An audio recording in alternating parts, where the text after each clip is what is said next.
Good news now. And right now at 10:30, we are tracking all of the big races that matter to you in your vote 2023. We have results from 55 Indiana counties, plus some key national races that could shed some light on the race for the White House in 2024. And we are covering every angle tonight, and we'll be joined in just a moment by Indiana's best political team. They are standing by. But first, let's talk about the Indianapolis mayoral race. Democrat Joe Hogsett wins over Republican Jefferson Shreve.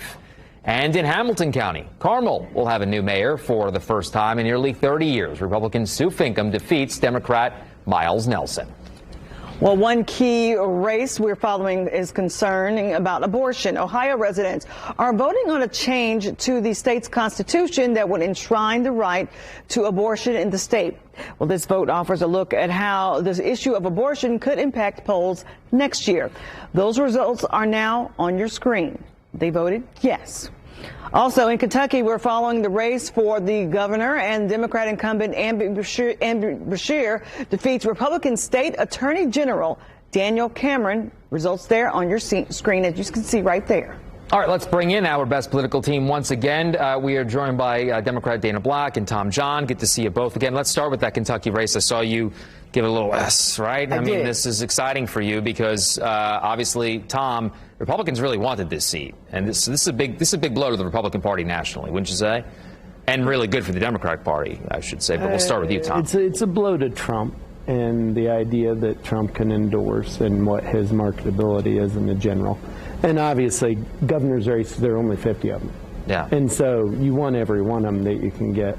But I think, it's something that speaks to incumbency. It speaks to the candidate that was there in the race he ran. And it frankly speaks to the fact that we as Republicans need to make sure that we aren't just seeking candidates that fall in line with the typical and historic Trump rhetoric. Yeah.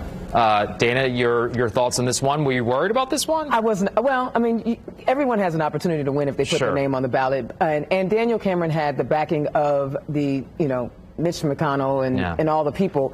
But I think where he messed up was when he did not take care of business in Louisville. And he had an opportunity to step up and speak up for someone who lost their life while they were sleeping in bed, and he did not. Right. And that resonated really broadly across people who value their lives. Sure. And so he was the chief law enforcement officer, and he didn't do his job. So that hurt him politically. They're not going to give him another one. What about Ohio? Okay, because a lot of discussions coming out of Ohio tonight. Let's start with the amendment to abortion rights. Absolutely. Republicans are like the dog that caught the car. This abortion access and reproductive health is a losing battle for them. More than 60%, 70% of Americans believe that women should have access to reproductive health care. And they keep championing this 0 weeks to access abortion, 6 weeks to access abortion. They're going to continue to lose races. And they're losing races in red states. Right. They've lost in red states. They need to recognize that women want to have control over their own bodies and not some 78-year-old guy telling women what they should do with their bodies. Tom, I'll let you respond to that.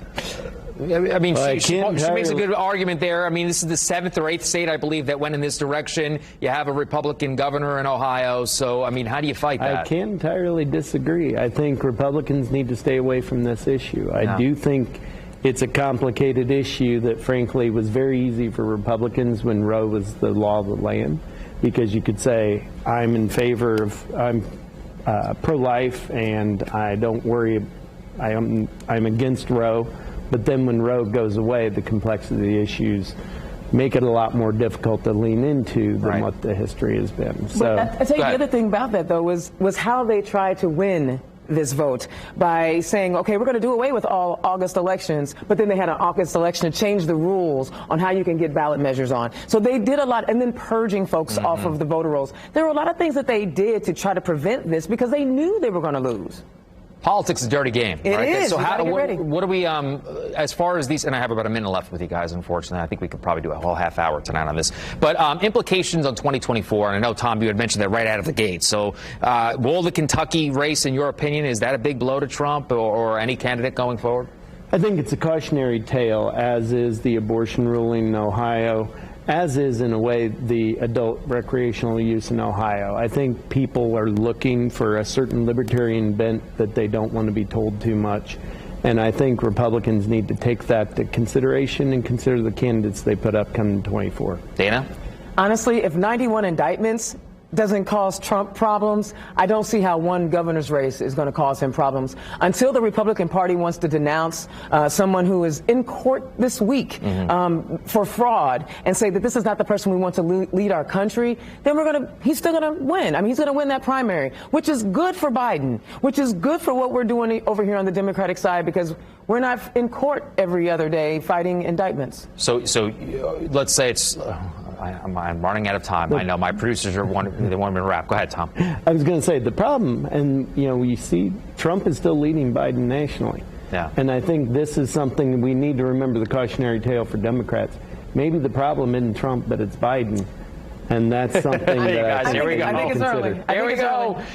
We all know, though, polls, right? I mean, we know not to trust these polls. Exactly. I mean, let's get real, okay, and who guys? has landlines anymore? Good to see you guys. Thank you very much for being in here tonight on a busy night. April, on over to you. All right, thanks, Bill. We're also following some statewide mayoral races for you. In Fort Wayne, Democrat Tom Henry defeats a Republican contender in that race. Results right there on your screen. And also in South Bend, Democrat James Mueller, he defeats Republican Desmond Upchurch. And as you can see, there are the results right there on your screen. We're following results from 55 counties tonight. You can also see results on our website right now at wishtv.com.